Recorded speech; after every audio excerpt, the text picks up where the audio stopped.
Monday Night Football. The San Francisco 49ers are on the road in Minneapolis to take on the Vikings. My favorite picks are on the way. We're going to talk about who I think wins this game, covers the spread, and all that included. What's going on? My name's Austin from Calling Our Shot. Before I dive into the picks, I got to be honest with you guys.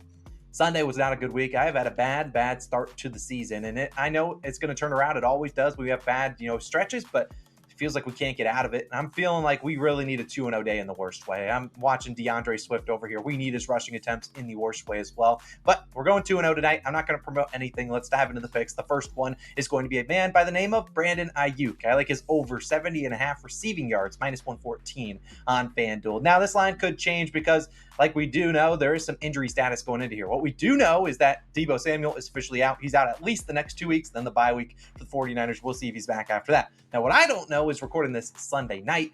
Is Christian McCaffrey going to play? I would be on the side of yes, he's going to play. Obviously, if he doesn't, this Aiyuk line probably does go up. And I personally probably play it to 74.5. If it does, if CMC gets ruled out, I do like it a little bit more, but I imagine the line goes up, so I don't necessarily know where that ends up. But let's talk about Brandon Aiyuk, because I think he's in for a big game with CMC or without him. But like I said, I do expect CMC to play. But this season, we've seen Aiyuk been pretty consistent. 129, then he's had 43, 148, 58, and 76 yards going over this line in 3 of 5 games. Now, he is averaging 18.2 yards per catch. He's a big, deep threat, so he can do this. I wouldn't say he probably would get 71 yards in one catch, but he does get those big chunk plays. That's kind of what we're looking for. Now, not necessarily guaranteeing he's being used like he normally is, because now with no Deebo Samuel, maybe he runs some different routes, but it's a guy they try to get the ball in his hands, because when the ball's in his hands, he can do crazy things. We've seen him jump over people. His highlight reel by the end of his NFL career will probably be pretty dope. But Aiyuk, I'm confident in him, and it's the Vikings defense that has really struggled. And we look at Minnesota, allowing the most receptions, 100 on the season, and the 4th most yards, over 1,100 to wide receivers this season.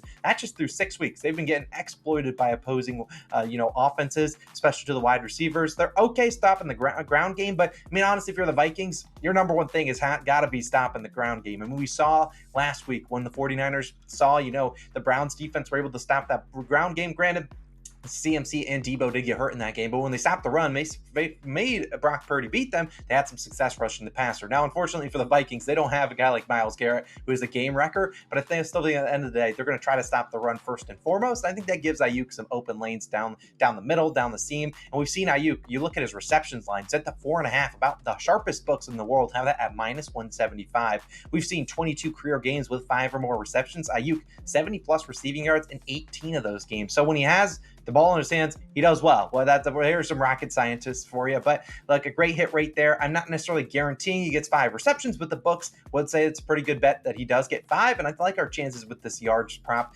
Now, he also can get it done with 3 or 4 receptions. We've seen that before. As we talked about, Deebo is out. Deebo missed 4 games last season. Aiyuk pretty good in them. He went 81, 19, 81, and 101 yards going over in 3 of those 4 games. Now, 19 was a weird anomaly. I still do think this is the guy that's going to be involved heavily in the 49ers game plan. I really do think even with CMC, and we got to think about, those 4 games with Deebo, CMC was fully healthy last year for the most part. So with CMC not being 100% healthy, maybe not even out there on Sunday or on Monday night, I still think he plays, but I really do like Brandon Aiyuk to exploit this Viking secondary. Aiyuk, we're rolling with you over 70.5 receiving yards. Hopefully the line doesn't change a lot. I don't think it will, but Brandon Aiyuk, we're your number one fan tonight. Now, let's talk about my second play in this one, and it's going to be a same game parlay. Let me talk about this before I talk about who I think wins this game, because I'm going to these 2 legs. It's going to be KJ Osborne of the Minnesota Vikings, over 3.5 receptions, and George Kittle of the 49ers, 25 plus receiving yards. This is plus 106 on FanDuel. For my DraftKings people out there, it's about minus 110.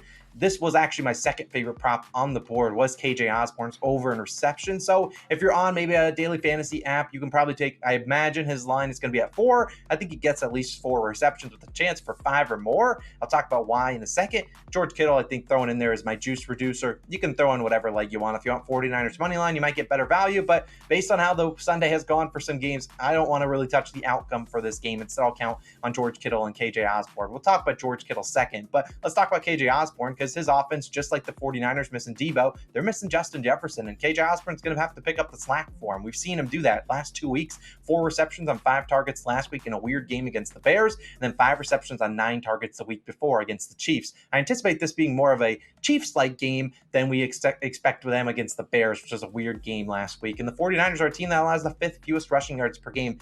Alexander Mattison going to have some work cut out for him on the ground, and this is just a team that we've seen it's hard to run against the 49ers. That's no surprise. A lot of teams end up passing the ball, which is why you see Kirk Cousins pass attempts line. It's at like 37, 36 and a half. His completions prop is at like 23 and a half, 24 and a half. They're expecting some completions to his pass catchers. And KJ Osborne's one of those guys running out there. And we've seen, and TJ Hockenson is going to be that number one guy for Kirk Cousins. That's what he's been this year without Justin Jefferson. But this is a terrible matchup for TJ Hockenson against the 49ers linebackers here with Fred Warner. Yeah, I don't really want to target going against Fred Warner, so I'd rather go to KJ Osborne and George Kittle. But let's talk about the 49ers, though. They've also struggled in quotation marks to wide receivers. They've allowed 91 receptions to wide receivers this season, fifth most, only 9 less than the Vikings. 16 players this season have 4 or more receptions versus the 49ers. Now, obviously, that's a little bit inflated due to sometimes they're up so much in games, which could happen here. We could see them up a ton. But also it comes down to, teams can't run the ball. They're just deciding to pass it. And I don't really think you want to go to a guy that's going deep like Jordan Addison. I think you'd rather trust a guy like KJ Osborne, because you look at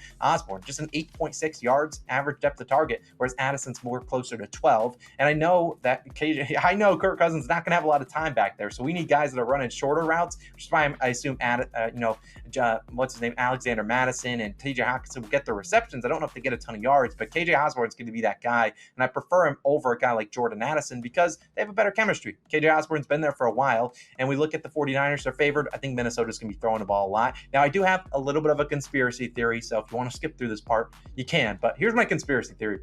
I was looking at FanDuel. They have a ton of alternate receptions lines where you can take like Hockenson for 5, 6, 7, 8. They also have the same thing for Jordan Addison. They have the same thing for Alexander Madison.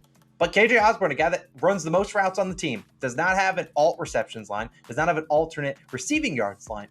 That's a little suspicious. That happened very similarly to Devontae Adams, who we kind of got wrecked on Sunday with. They didn't really post any of his alt props out there for receptions. Naturally, hit the receptions, not the yards. But still, I do like KJ Osborne. And then the second juice-reducing leg is George Kittle. If he can't get 25 yards, it better be because Aiyuk has 190. But last week, we saw Kittle only 1 reception for 1 yard. He had 1 more yard than you and me. And he's had, you look at the year, 19, then 30, 99, 67, and 1 yard. The 1 yard is just an anomaly. He doesn't have back-to-back bad games. Well, I'm not saying, hey, take his prop over Brandon Aiyuk, but I still do think these are the number 2 guys in this offense for the ball to go to. CMC will get his receptions, assuming he's out there. But we saw last year, 4 games without Debo. You saw Kittle, 39, 93, 120, and 23 yards. 23 would be a backbreaker, assuming KJ Osborne gets 4 receptions. But at the end of the day, I do like this 2-leg same-game parlay for plus value. Like I said, Kittle is my juice-reducing leg. If you want to switch him to something else you have more confidence in, go for it. My main kind of leg to kind of get the meat and the bones of this one is KJ Osborne's over 3.5 receptions, which would have been my official play, but it's by minus 140. Going to probably go up to minus 160, probably by kickoff. So those are my 2 favorite plays of the day. Let me talk about this game, though. The game picks have just been ice cold. That's why I'm not betting a game. If I had to bet, my lean would be like, a sort of same game parlay, 49ers money line, and the alt under like 49.5. But I got to be honest with you guys, game picks have been just really, really ice cold. And I don't want to come out here and force a game pick. Game picks have never been, my specialty. We did really well in them last year. Just this year, just been struggling to just get anything to go through the hoop. Really, the only thing we've had success on are these same game parlay type things. So then let me know your favorite picks down below in the comments. As always, we're just going to roll with those 2 prompts, go 2-0, hopefully win back some units. Let's have a wonderful Sunday or wonderful Monday, and hopefully we can carry that over into week 8 next week. I certainly think we'll have a 2-0 day. Let's do it. Let me know your favorite picks down below. Also put some other videos up on the screen, and a little hint for my NBA people out there. NBA videos are probably dropping Monday night, so stay tuned for those, baby. NBA season is upon us, starting on Tuesday. We'll see you then. Peace.